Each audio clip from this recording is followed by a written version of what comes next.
So this is a joint work with a team from the BIS and with my colleague Wei Jiang at Columbia. And it's thanks to the BIS, we were able to put our hands on all the CoCo issues that have happened since 2009. And so certainly viewed from a US perspective, CoCos was mostly a topic that was discussed by academics. It received some attention in regulatory debates, but in terms of what happened in the market, nothing happened in the market in the US, as I'll show you. And I think what I hope this paper will make you aware of is that a fair amount happened outside the US. And so we will want to partly understand, why so little happened in the US and whether, things will stay that way. So I'll have some comments about that a little later. But let me start out with putting the study into context, and in particular the context of early proposals and studies and debates in academia mostly. So one of the key pioneers in this area is Flannery, and he has the merit of having written the first paper in 2002. Most of the literature that evolved is post 2008 or 2009. And what did Flannery propose? He proposed that it would be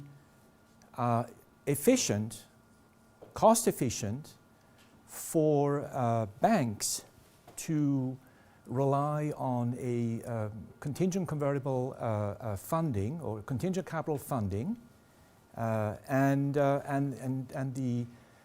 the product, if you want, that he proposed is a bond with an automatic conversion into common equity if a stock price threshold is hit. When it hits a pre-specified floor, and the floor that he proposed was that common equity market value falls below 4% of total assets. Okay,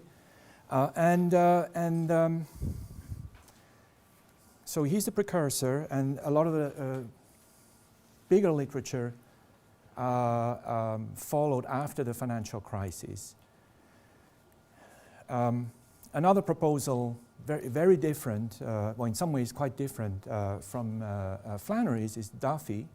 And if you want, the key difference is that the trigger, instead of being a stock price, is a tangible common equity to a tangible assets ratio.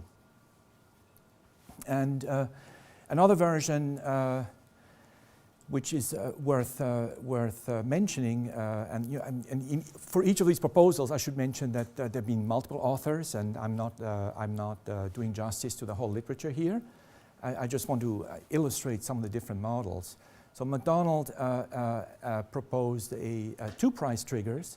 One is the stock price of the issuer, and the other one is a financial index threshold. So I will discuss later why you'd want to have two price triggers rather than just one.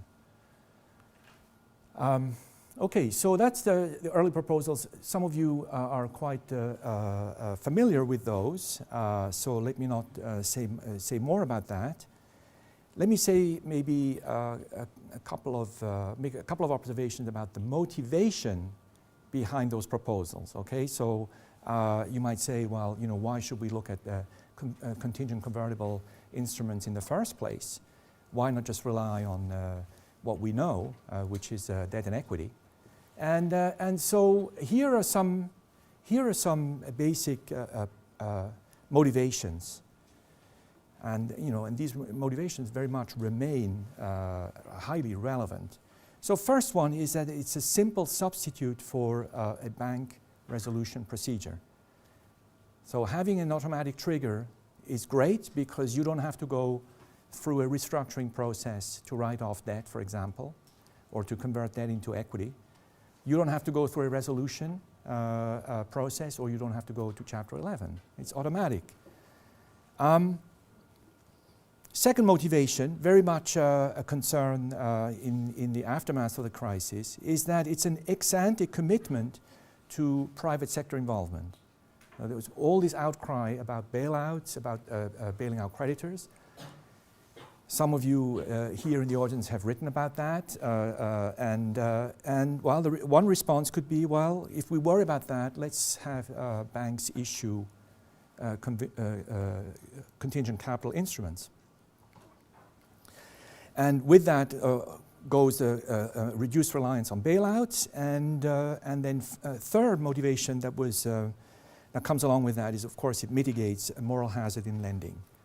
Okay, so there's been a very active debate in academia and to some extent in regulatory circles about these early proposals, design of these early proposals. I will not say too much about the debate. I'll give you sort of the punchlines, and before I do that, let me emphasize that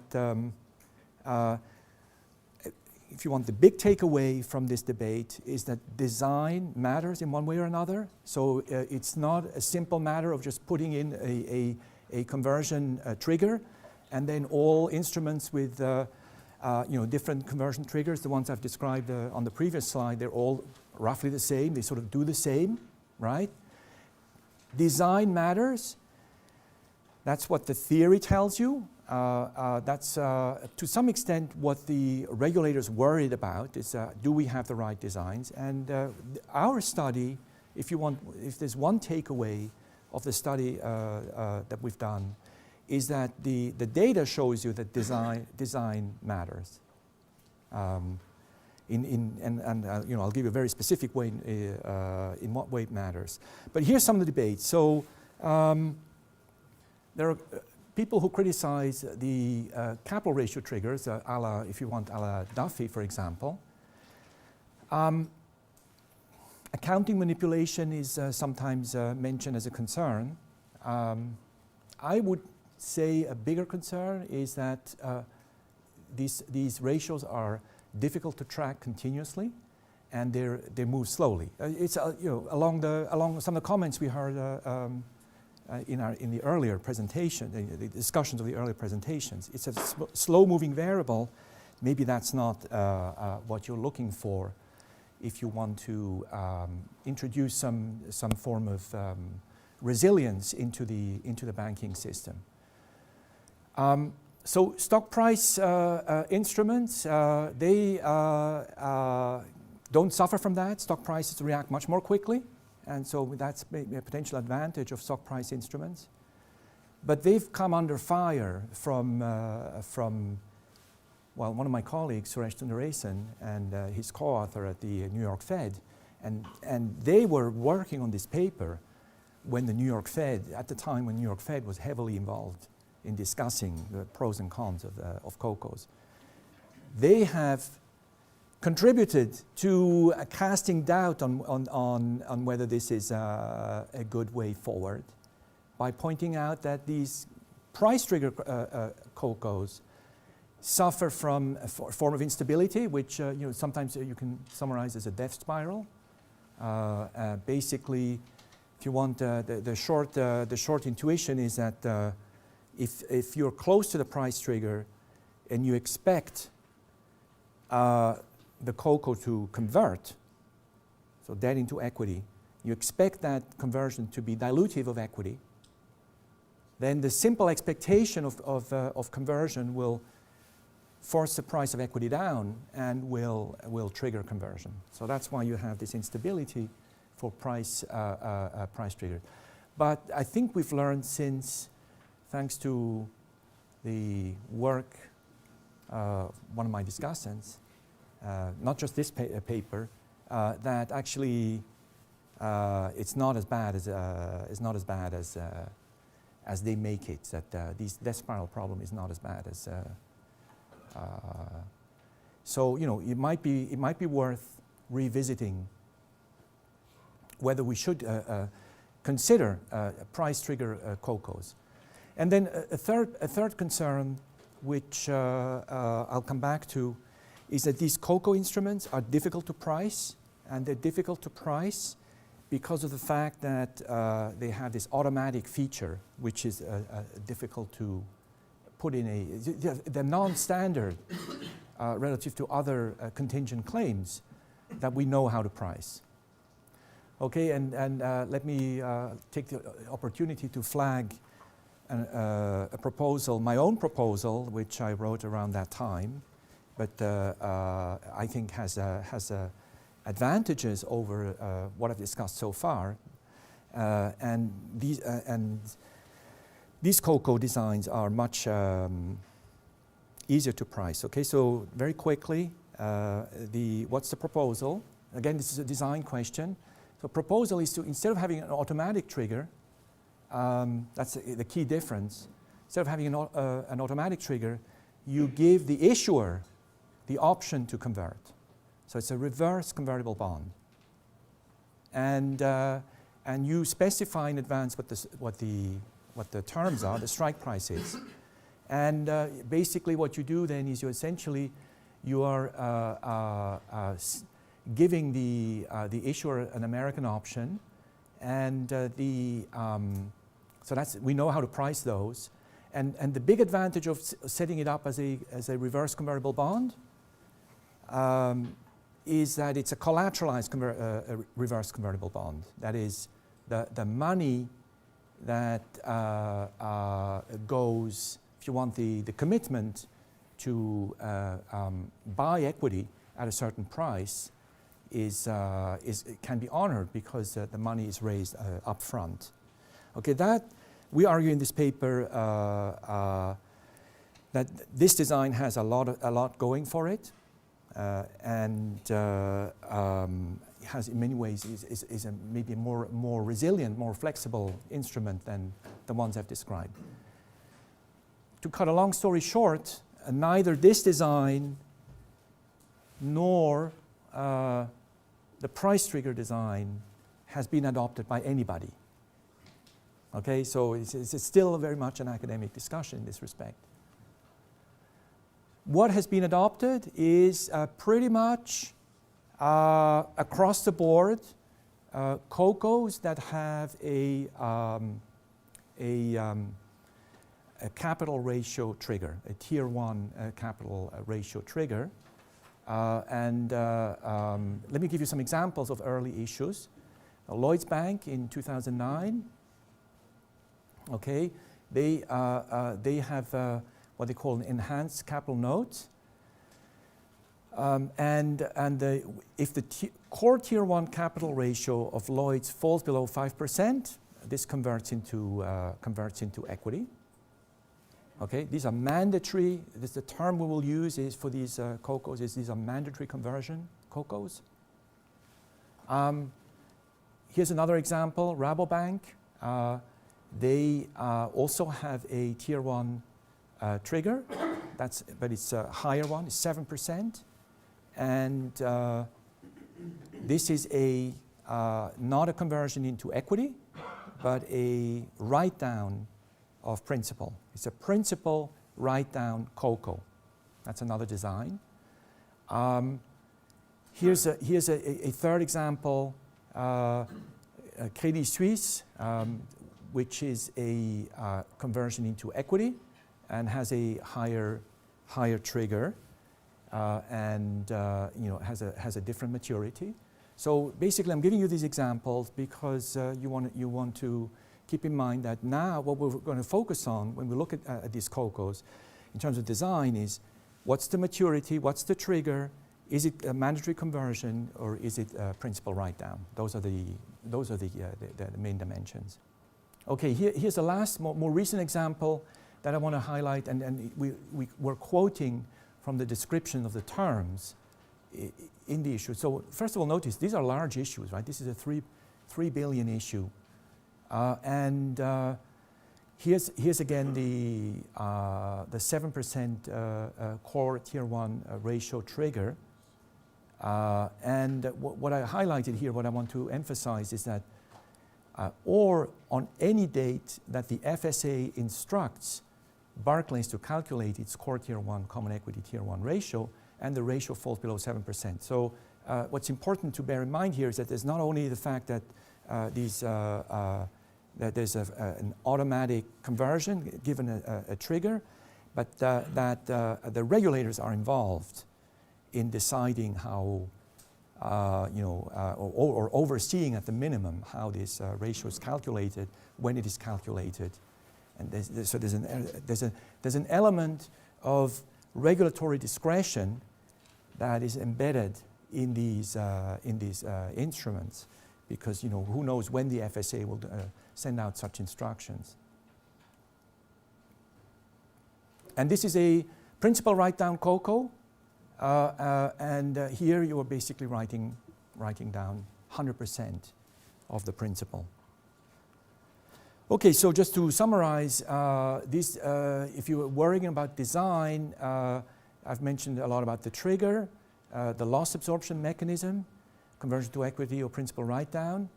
The triggers, all of the triggers that have been chosen are mechanical, and what has really not been considered at all is the discretionary path and the market value path. Those have been ruled out so far.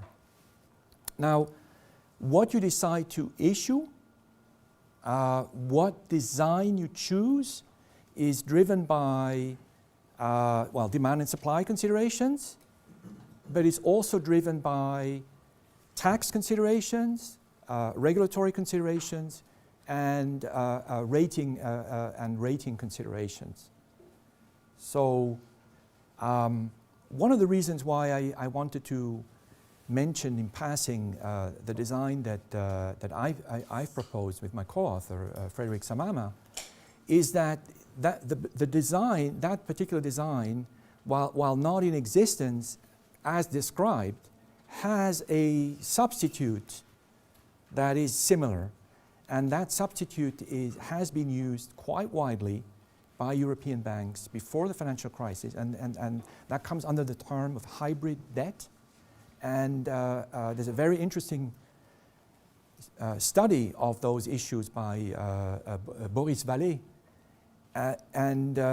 These hybrid debt instruments have an option embedded. It's essentially an option not to call the debt when it's callable.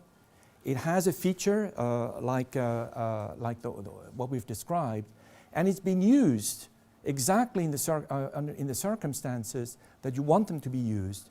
You want conversion to happen when you need more capital, essentially. And when do you need more capital is when you are entering a crisis, when your stock price takes a dive, and the option to convert is then in the money, and then you can it's like if you want a capital line commitment as opposed to a credit line commitment. So that's what's attractive, has a lot of attractive features. It was relied on by banks not because there's so much plan to use that feature, but because it just so happened that this hybrid debt had a favorable regulatory additional tier 1 rating under Basel II. And this rating has disappeared. So these hybrid debt issues, they're now just, those that have been issued before the crisis are outstanding, but there have been no new issues of hybrid debt. And you might wonder, was that a good development or a bad development? So coming back to the regulatory side, so you can see that under Basel III, high trigger CoCos, those that have a conversion rate, a conversion threshold of 5.5 0.1 something %, those are considered high trigger ratio CoCos, they will count as additional tier 1 capital, and they will help the bank meet its regulatory capital constraints. And then low trigger CoCos can be considered as tier 2. In Europe, where most of these issues have happened, a CoCo, as long as it has not been converted, is considered a debt instrument, and the coupon payments on that are tax deductible. That's not the case in the US, and that may be one important reason why US issuers have not pursued these options. A little bit more about current context, because this is a moving landscape, and I think this is why it's interesting to keep track of this area, is that, as I said, I mean, I'll show you, I'll give you some basic facts. It's a growing source of capital for banks in Europe and elsewhere, but not in the US. There is some concern, we've heard these points raised in the earlier session, that they may be attractive because they have high yields, and that in a very low interest rate environment, investors are gravitating towards those instruments and without being fully aware of the risks, so that's a potential issue. But let me mention a third reason why the current context is moving and why this is an important area to keep track of. And that has to do with the new, the plans. They have not yet been implemented, but the plans for the new resolution model for G-SIFIs. And those, that resolution model comes under the term of single point of entry.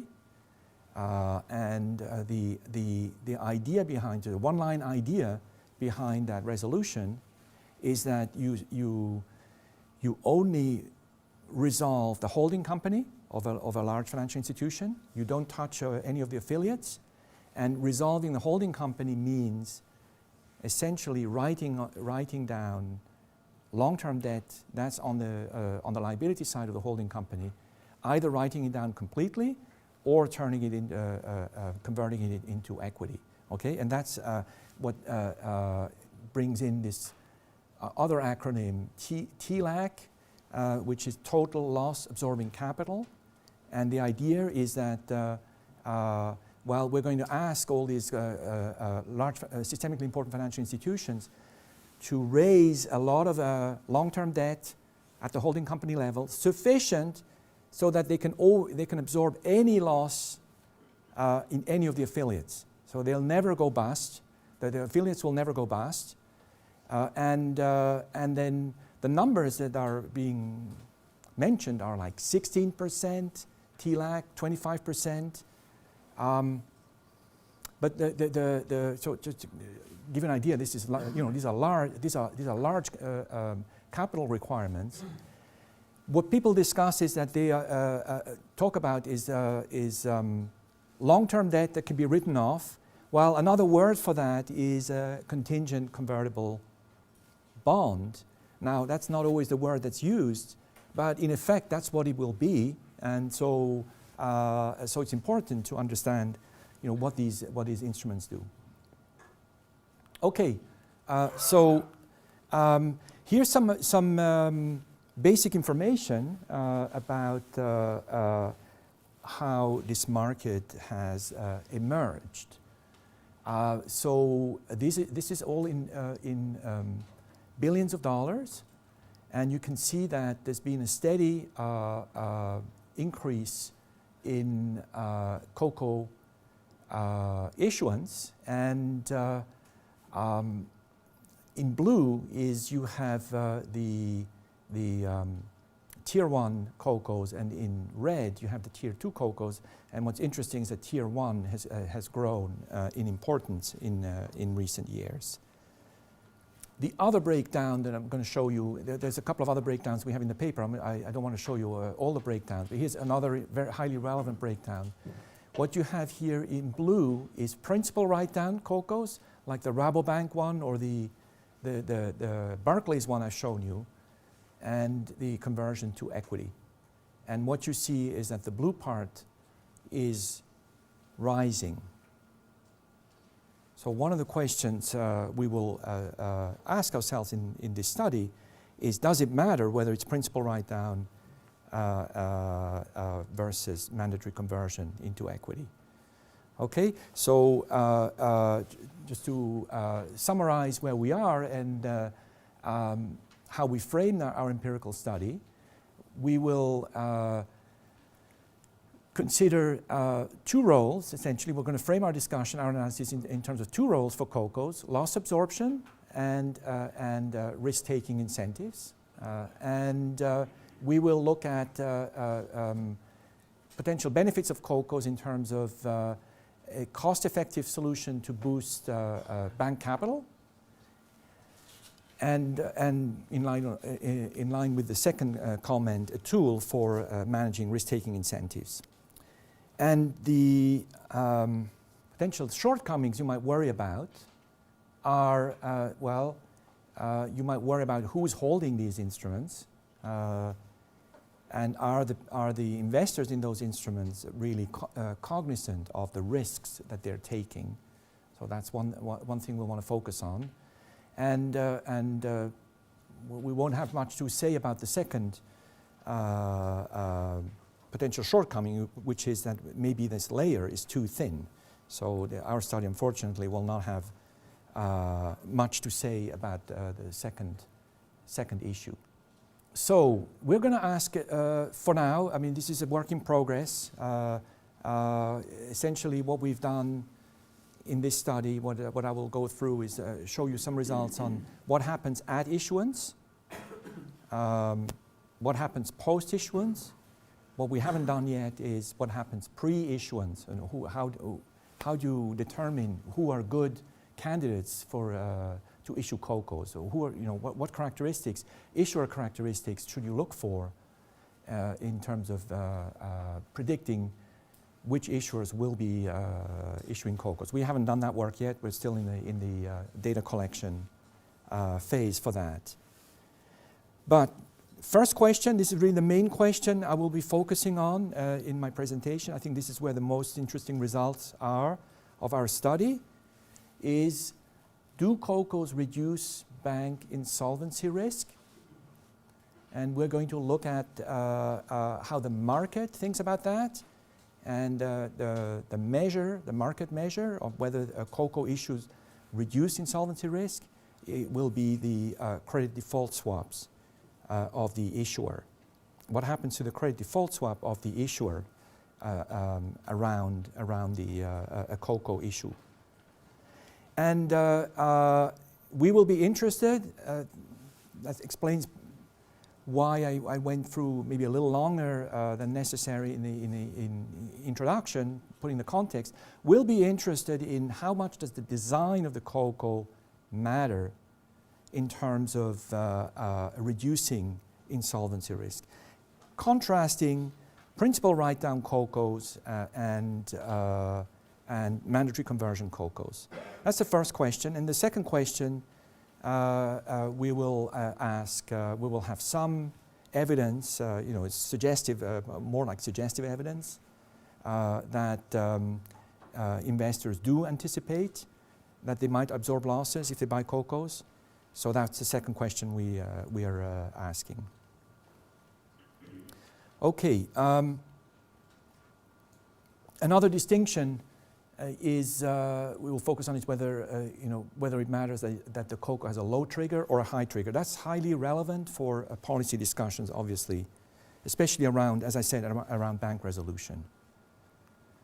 So on the first question, impact of CoCo issuance on bank credit default swaps, key question is how does the design of the CoCo impact what should happen to CDS spreads? And this simple table highlights the key difference between mandatory conversion and principal write-down. That's the one you really want to focus on. So if you want in terms of theory, what would the theory say? The theory says if you're issuing mandatory conversion CoCos, well, you're going to get more loss absorption. That should be lower the spread. You're going to have better aligned incentives in terms of risk-taking because shareholders may be potentially exposed to a loss due to the conversion. You get good incentive effects that should also result in a lower spread. So on net, you expect a lower spread post-issuance for CDS, for the CDS of the issuer. What about principal write-down CoCos? Well, loss absorption helps, so you expect lower spread there. But really the key point, this is really the key point about principal write-down CoCos. They're bad for incentives. Why are they bad for incentives? Because they're a gift to shareholders. You are violating absolute priority by basically imposing a large haircut on the CoCo holders, the creditors, but the shareholders are left. Their claims are left untouched. There's no, conditionality on wiping out shareholders. So the principal write-down CoCo has embedded in it a reversal of the priority ordering equity versus debt, and that's potentially problematic. And so you would expect that from an incentive point of view, maybe these things are not so desirable. For the credit event in CDS, let's say for low trigger CoCos, could that coincide with the conversion of the CoCos themselves, or is it yes. For sure that the conversion of CoCo is never a credit event, I assume? Well, not in our data. Okay. Yeah, that's a absolutely relevant question. So these CoCos were issued post-crisis. None of them has been tested so far. Yeah. We cannot do a conversion event study with this data. I should mention, though, that the paper by Boris Vallée that looks at hybrid debt, that paper focuses on, in quotes, conversion, i.e. the issuer's decision to delay calling in the debt on the first date when the debt is callable, and does find that, it's very complementary to what we're doing. It does find that it has all the desirable properties in terms of enhancing the resilience of the issuers. Okay, and we're looking a little bit at bank characteristics, but mainly the only thing we have so far is conditional on issuing a CoCo. How does the response on CDS spreads change depending on whether you have a large or a small issuer? Okay, so that's not going very far. So the design, empirical design, it's an event study. Right, we're looking at the dates before and after the issuance of CoCos. What is a little bit unusual about CoCos is that unlike an equity issuance where it's very clear when the announcement is made that an issuer issues new stock, there is no announcement of a new CoCo issue. It's like the news travels slowly, and so that explains why we're looking at how much the size of the event window matters. And then in terms of issuers, we're looking at advanced economies, and we're excluding Euro area periphery countries, Greece, Portugal, Spain, because there's a lot of noise due to the Euro crisis for those issuers. Okay, so then the benchmark index we're looking at is the iTraxx CDS index, and we're augmenting that with liquid bank names from the region of the issuer.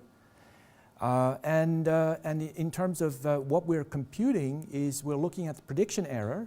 So we're looking at the difference in return on the CDS of the issuer minus the return on the index CDS.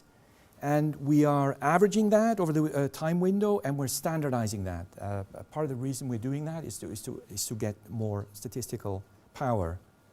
So this is a methodology that Chris James has followed in his paper. We're basically following exactly in his footsteps. And then we're also computing proportion of negative prediction errors where the null is 0.5. Okay, and so this is really the main, if you want, the main results that come out of our study so far. And so if you look at the z-value, right? The z-value is the average standardized prediction error. You see that it's negative, meaning that the credit default swaps spread narrows post-issuance. And what the red means it's significant at a 1% level. The dark yellow means it's significant at 5% level, and the bright yellow is 10% level. Okay, so if you put all the CoCos in, 21-day window, it's unambiguously issuance of CoCos reduces the risk of insolvency as perceived by the market at the time of issuance. And the other notable result is that if you separate out principal write-down CoCos versus mandatory conversion, all the effect is in the mandatory conversion CoCos, and the principal write-down CoCos effect is insignificant. So that just highlights the importance of the incentive issue. Okay, and then if you have a higher trigger, it's more significant. Here you have some breakdowns in terms of the issuer size. These are not super important, so let me skip that. And let me emphasize another difference here, although the statistical significance here is weak. If you look at the impact on equity prices, you do find a statistically significant effect for CoCos that have mandatory conversion and with a trigger above 6%. Those are, so it's not completely surprising that it all loads up on those CoCos, because those are the ones that are most dilutive for shareholders. Okay, but we don't want to push this because there's all stuff going on around issuance for, can move. The theory is ambiguous on in what direction equity prices should go. So let me not emphasize that. So let me turn to the second question, and that is, are investors chasing yields? And there could be a reason why they might chase yields. CoCos are very highly complex instruments. These are unorthodox instruments. They earn higher yield than anything else. It's higher than junk. So it's an attractive return. You might say, well, okay, I'm going to go for the high yield, and maybe I don't fully understand what I'm getting involved in. So that's a question it's legitimate to ask. So here we can only do something very back of the envelope in terms of whether there is ignorance about the risks taken. And so what we're looking at is the question: do the investors who buy these CoCos, do they actually put weight, positive probability weight, on a conversion event that might disfigure their claim?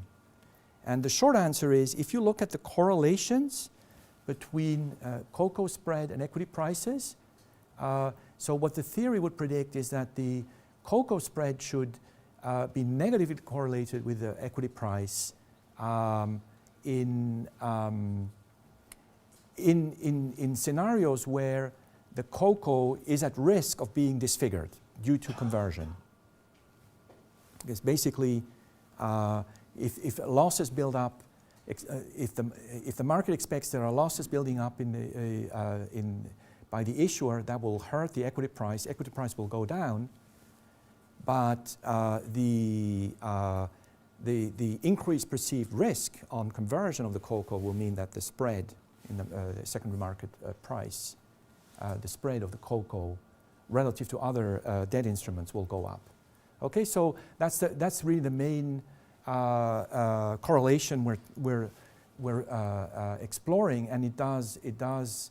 What we find is that indeed the CoCo spread and equity price are negatively correlated, which suggests that there is at least some recognition by investors that they are at risk of conversion. Policy implications.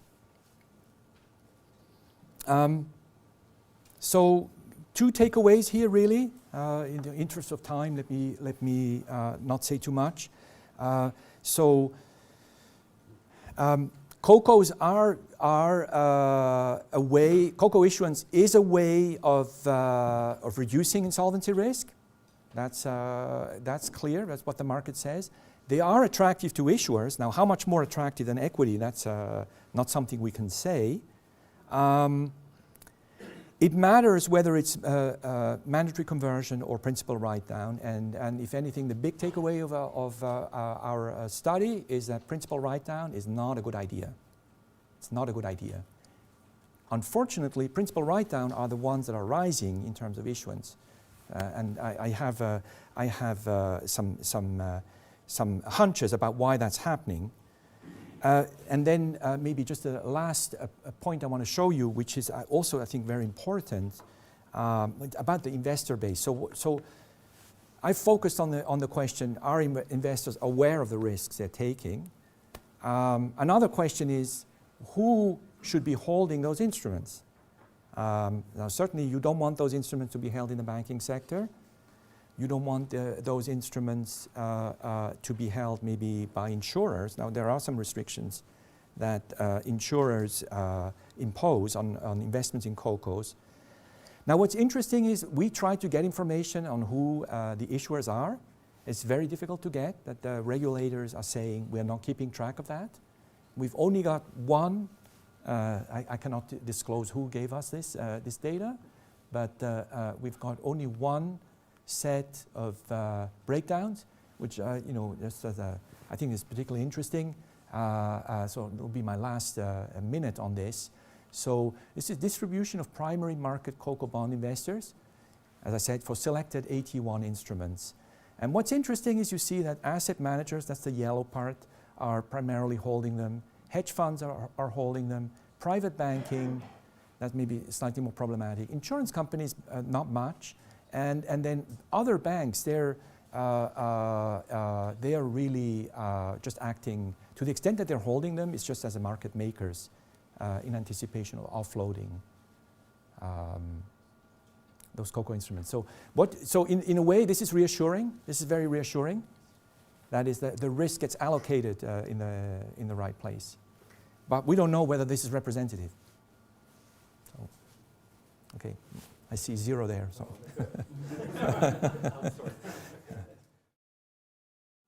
Okay, well, I want to thank Doug and Amit for inviting me to discuss this very nice paper. Let me just give you an overview of what I'd like to do. First of all, this paper I think is very unique. It provides some, at least the first insights on how investors react to CoCo issue announcements. And its data set is clearly the most comprehensive to date. So it's probably the most important empirical paper on CoCos. My comments are going to focus on suggestions for refining the paper's model, which actually Patrick didn't really talk about, but there's a model in the first part of the paper to try to come up with predictions on how different securities will react to changes in the bank's asset value. And then I'll make some suggestions on how the empirical work might be extended in some interesting directions. Okay, my first comment on the model is that there's a little bit of a peculiarity, which, at least from what I know about CoCos, the seniority is probably not exactly what happens when we have CoCos that convert to equity. The model assumes that after a very large asset decline, mandatory conversion CoCos, which are the ones that convert to equity, not being written down, I think the implicit assumptions being made is that it converts to a fixed market value of equity and is senior to initial shares, because the assumption is that the initial shareholders are wiped out when the CoCo holders still now have a claim on the equity of the firm. But I think the actual mandatory conversion CoCos tend to convert to a fixed number of new shares.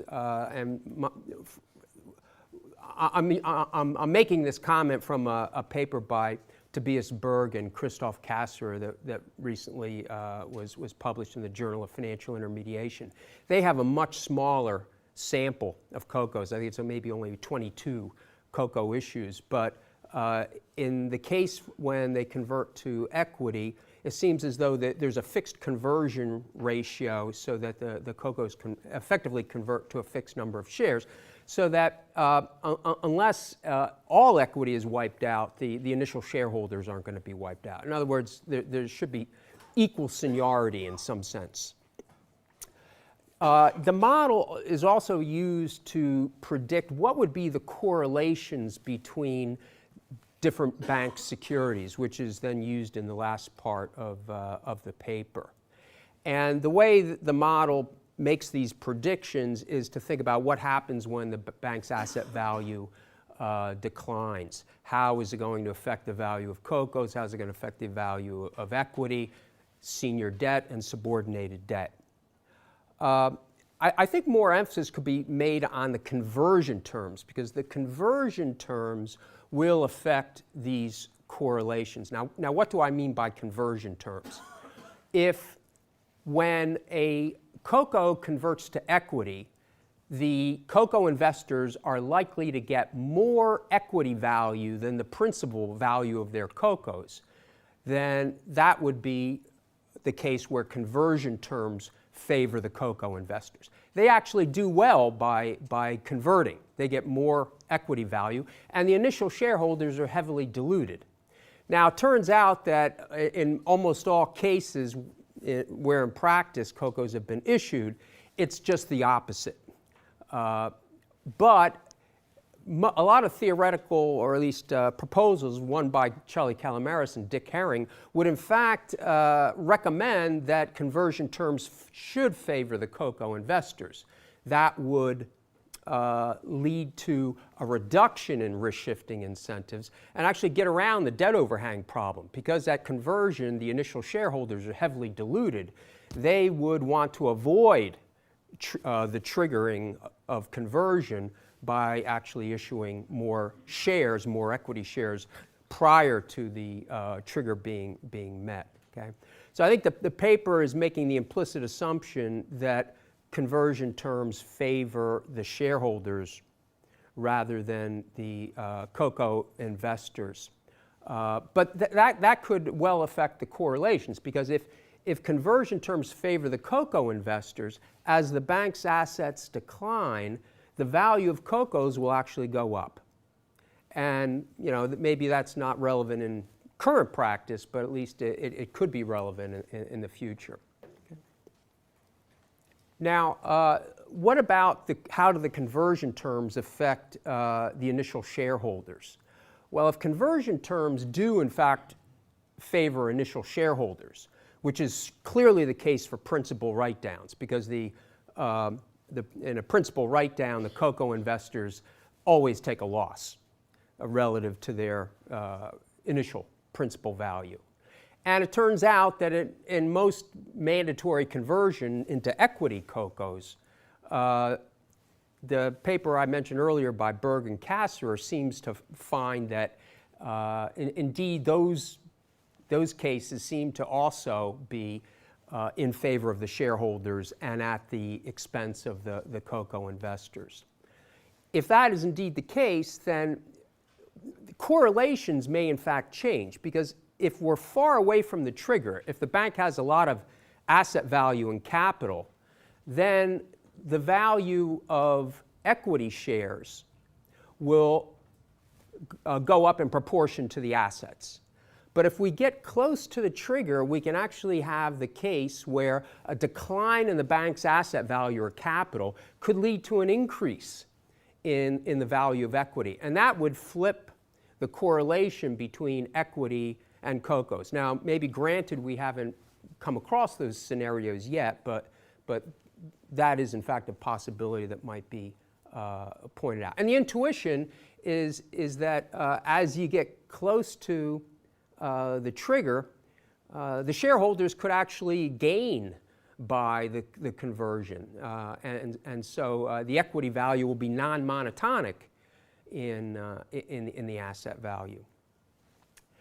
My last comment on the model is that it assumes that following conversion, if total equity is below the minimum regulatory requirement, then that CoCo value will be maintained, but subordinated debt and possibly senior debt are written down or swapped into new equity to replenish the equity ratio to the minimum. And I think this is maybe somewhat counter to what people think about CoCos as being junior to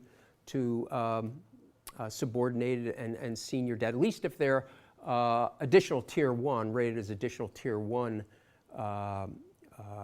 CoCos. More realistically, if you have a conversion and at that point the equity is still below the minimum regulatory requirement, the equity holders, which include the CoCo investors and the initial shareholders, they're going to be forced to either raise new capital or shrink their balance sheet to get their capital ratio back up. And only if they refuse to do so would then equity be wiped out, and then possibly subordinated debt and senior debt wiped out. So this is the so-called point of non-viability. When a bank loses access to the capital markets, then that's when the public is being called in. And that is when subordinated and senior debt can be written down, so-called bail-in debt. Okay, some comments on the empirical analysis. The paper, as Patrick mentioned, tests the statistical significance of CoCo announcement window abnormal returns, either on CDS or equity, for a series of binary subsamples. In each test, the sample of CoCos are split between, for example, principal write-downs or mandatory conversion in equity. Then another test looks at CoCos issued by GSIBs, the global systematically important banks, versus banks that are not systematically important.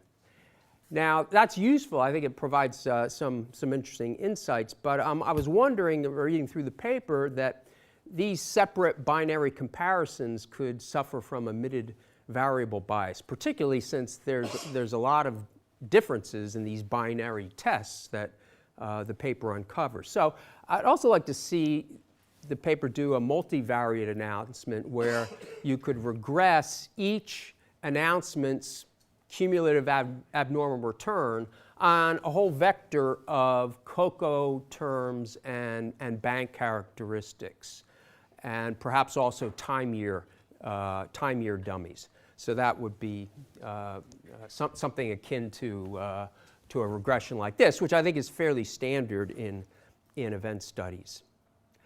The paper mentions that it also has the CoCo's credit spread, the spread of the CoCo over a government bond yield.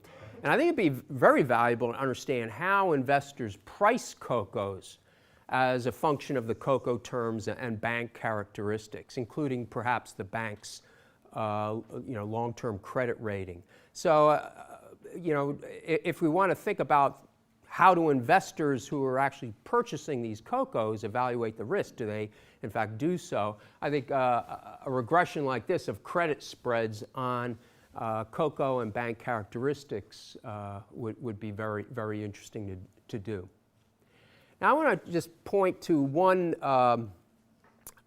empirical result in the paper, which I think Patrick emphasized a little more in his discussion, but I didn't see it maybe emphasized enough in the paper, in that in general, when a bank issues a CoCo, we see a decline in CDS spreads, which you can infer, in fact, investors are thinking that the CoCos do protect the more senior debt. That's not the case with principal write-downs, however, and it's stronger for mandatory conversion into equity. So two results that I think are interesting is that for mandatory conversion announcements, they produce significant CDS spread declines, and there's also this negative equity return at the announcements. For principal write-downs, there's an insignificant decline or change in the CDS spread, and actually looks like about a positive increase in the value of equity. So what might be a rational explanation? I was just trying to say, if indeed investors are pricing these CoCos correctly, and I think that could be figured out maybe from the previous regression on credit spreads, if they are in fact pricing them correctly, what might determine these results? Now these results are for high trigger CoCos, ones that are likely to convert. For mandatory conversion CoCos, more chance to convert before the bank is dead, before the point of non-viability, should be least unfavorable to CoCo investors. And Patrick mentioned this. Why? Because they convert early. The stock price is likely to still be significant, so the CoCo investors are getting some value. They create less risk-shifting incentives, should have lower coupons, and they best protect the senior debt. That could explain why we see these CDS spread declines.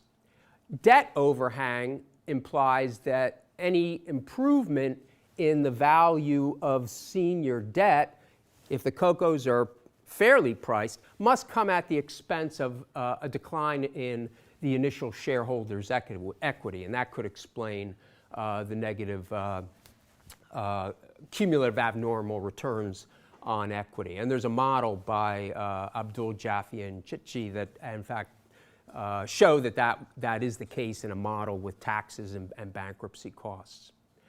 Now, I think more emphasis, even maybe in the theoretical section of the paper, could be put on this risk-shifting incentives, because for high-trigger principal write-down CoCos, especially those that are completely written off when the trigger is hit, they are certainly most likely to impose losses on the CoCo investors. And as a result, you could have it that the bank is always going to have an incentive when it gets near the trigger to take a lot of risk. And even though you have this CoCo that is providing sort of a buffer of capital to the senior debt investors, that could be offset if the bank, in fact, now has this strong risk-shifting incentives, and that might explain why when a bank issues these types of high-trigger principal write-downs, there's a little change in the spreads. In addition, their high coupons, because they're very risky, should maximize the bank's tax shield, and that could explain why, in fact, the firm value goes up. It could explain the positive cumulative abnormal returns on equity. So to sum up, I think this paper is very important in documenting that not all CoCos are the same. They're not homogeneous instruments. They need to be properly designed to best protect debt holders and to stabilize banks. And in fact, as suggested in the paper, that regulatory policy should really start to discriminate between different types of CoCos, especially those that empirical and theoretical research says would be best. So, thank you. Thank you. I want to thank Doug and Amit for inviting me to discuss this paper. Now, they already had information that I like the paper because I had it at the Summer Institute. So I do like it a lot. I think the topic is really important. The paper is really important. Now they have a number of results on CDS spreads, on equity prices. And so what I will spend my time is, now Patrick talked about that in his presentation. They seem to think that the results on equity are ambiguous on theoretical grounds. And I'm hoping that I will clarify things a little bit. I think they could get more structure on that. And I'm not really convinced that it is the case that equity holders could benefit. I want to talk a little bit about why banks issue CoCos, talk about risk-taking, talk about the empirics, and then kind of go back to Squam Lake. So now we're in Chicago, so we might as well use an M1M benchmark. And think of what happens in that benchmark. Now you keep the investment policy unchanged. Equity now gives you the maximum of the value of the firm minus the default boundary. So in that benchmark, you have to think, well, what happens if you have CoCos? Now, do the CoCos replace debt, or do they replace equity? Okay, so let's assume that they replace debt. Okay, and then what that implies is that the boundary, the default boundary becomes lower because the CoCos convert. And so that means that in that world, now the debt that is issued is going to be less risky, and the CDS spreads are going to be lower. Okay, so that's what you would expect in that world. Now, so assuming, kind of the traditional M&M experiment, where you are looking at two different firms that have different capital structures ex ante. So if the CoCo replaces debt, now the spreads are lower on CDS. You could also have this CoCo replace equity. Well, if it replaces equity, then nothing happens to the debt, no? Because the default boundary stays exactly the same. Okay, and so when you think about now what's the impact, what the implications of CoCos are, you have to think about what is it that it's replacing. Now, is it replacing debt? Is it replacing equity? Or do you have new funds coming into the banks that lead to new investments? Now, with D'Angelo, I have this paper where we have kind of a beyond M1M world where banks make money from deposits. Now, in that model, banks have as liabilities, they have deposits, and they have equity. Well, if you are in that world, now if you substitute CoCos for deposits, it means that liquidity provision of liquidity by banks is going to fall, and franchise value is going to fall. Now let's look at the case where now you have existing debt and you have existing equity, and now you introduce CoCos. Okay, and so in this case, well, it's a windfall for the debt holders, okay, for the ones that remain, because the default boundary has fallen. So it's a windfall for the debt holders. The CoCos are zero net present value projects when they are issued. Now, you don't make any money as a bank out of issuing the security in the M&M world. And so if the debt holders get a windfall, and then it means that the equity holders have to lose. Now, there is no in-between in this M&M world because the investment policy is kept constant. Okay? In this world, if instead you replace equity with CoCo, we are back to the same result, which is nothing happens to the debt. So from this, now you expect the spreads to fall if the CoCos replace debt, and not if they replace equity. If the CoCo replaces debt, then you expect the equity to lose. Now, so if you have an existing capital structure, you would never, as a bank, want to replace debt with CoCos because it would hurt the equity. Now, the reason you would be doing that, and the reason we are talking about CoCos at all, is because you have regulatory capital requirements. Those are increasing, and so the bank has to find a way to meet the new capital requirements. Okay? And so the bank then has a choice between issuing equity or issuing CoCos. Okay? So we have to think of this in the context of the capital requirements. And so now the bank could meet with CoCos. That implies an equity loss. It could meet the new capital requirements with equity, which again would mean an equity loss. Okay? Now, one thing, the paper talks a lot about now kind of the implications for risk-taking of the CoCos. Well, as long as you stay in this M&M benchmark, now the riskiness of the debt changes, but the riskiness of the assets of the bank doesn't change. Okay, so changing the CDS spread doesn't necessarily mean that the bank is going to take less risk on the asset side. Now, so there's then a puzzle, now, which is why is it that the banks would prefer to issue CoCos rather than equity? Now, they could meet the capital requirements either way. And so the paper really doesn't talk about that, but I think it would be worthwhile, and I think Patrick said that they are going that direction, which I think is good, in terms of informing the event study. Okay, I mean, a big dimension of that is just regulatory arbitrage. But in a way, now the regulators restrict payouts to equity in all the countries that I know, but I mean, we have some regulators here who could say more about that. But now in the US, if you're a bank, you can't just decide to increase your dividends or repurchase equity. Now you have to meet regulatory requirements. And I know for personal experience that the regulators can come and tell you you can't have more dividends, period. Okay?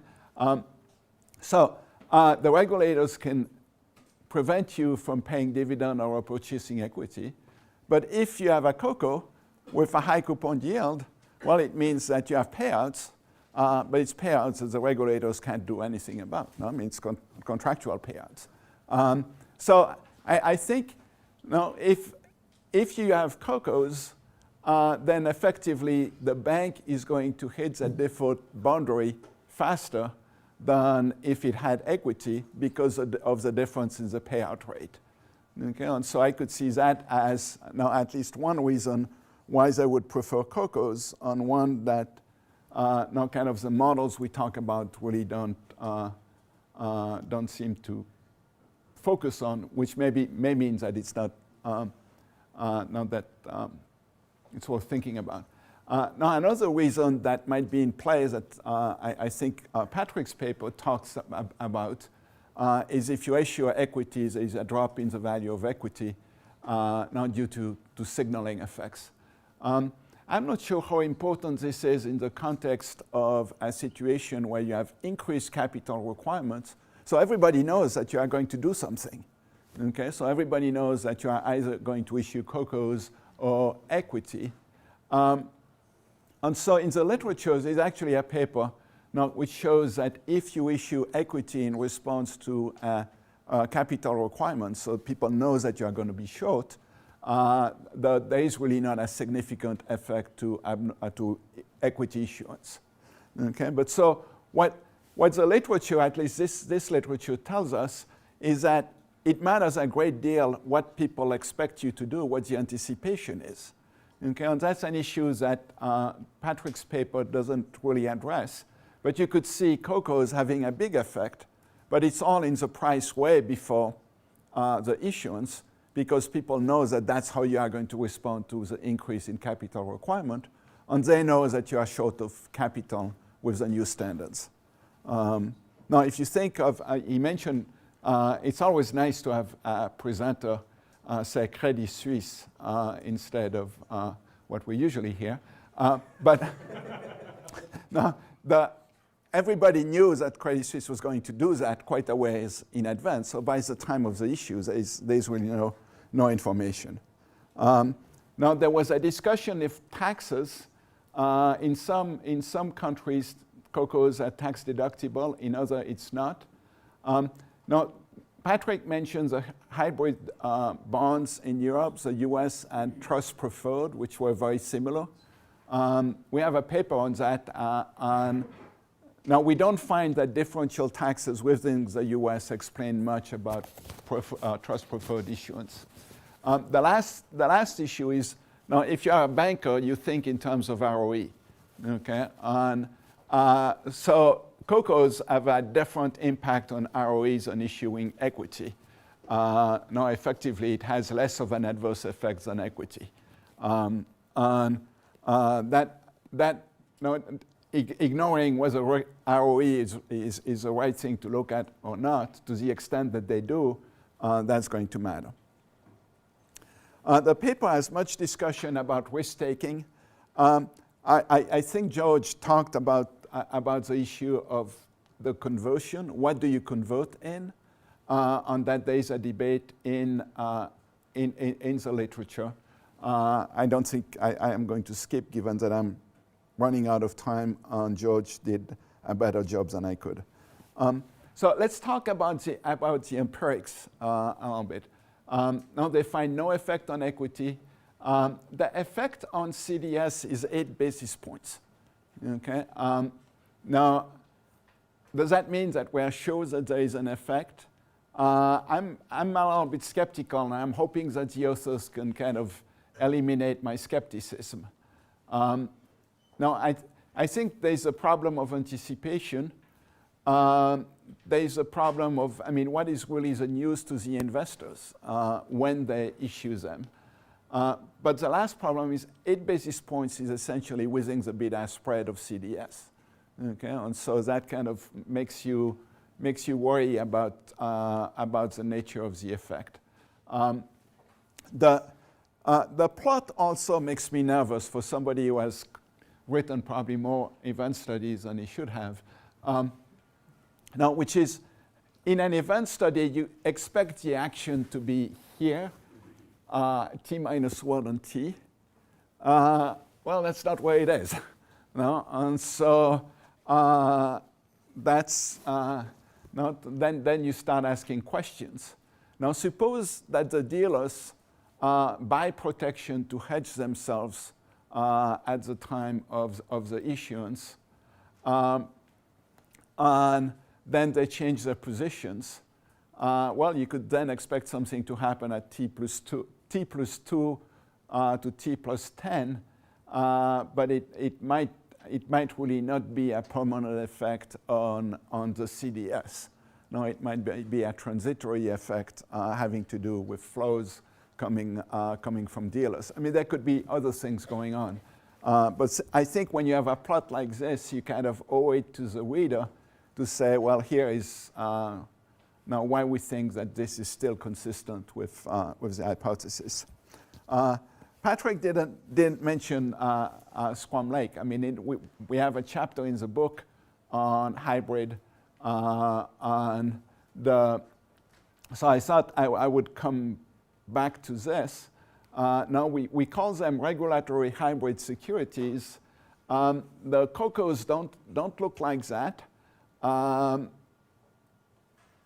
and that's despite of the fact that now the country that has gone all in on CoCos is Switzerland.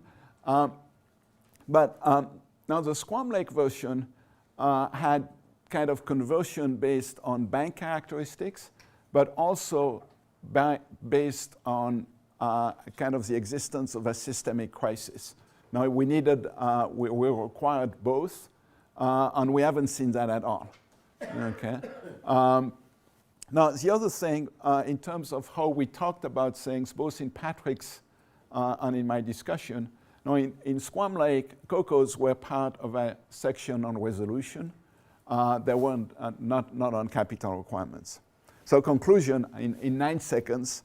Now, if capital requirements have to be increased, then CoCos are really a way to make that more acceptable to banks. Okay. Now, the CoCos that are most acceptable, you can't find a way to say that they reduce risk-taking.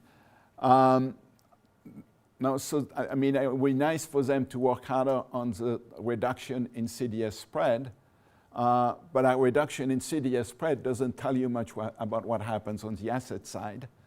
Now, the dilutive CoCos are the ones where you can make a stronger case that they might reduce risk. But as George pointed out, we don't see those. Now, Patrick has written on compensation in the financial industry, and he has a sentence in his paper about putting CoCos in deferred compensation packages. Squam Lake had statements to that effect as well. And then, now even the principal write-downs in compensation package would have an impact on incentives for risk-taking. Thanks.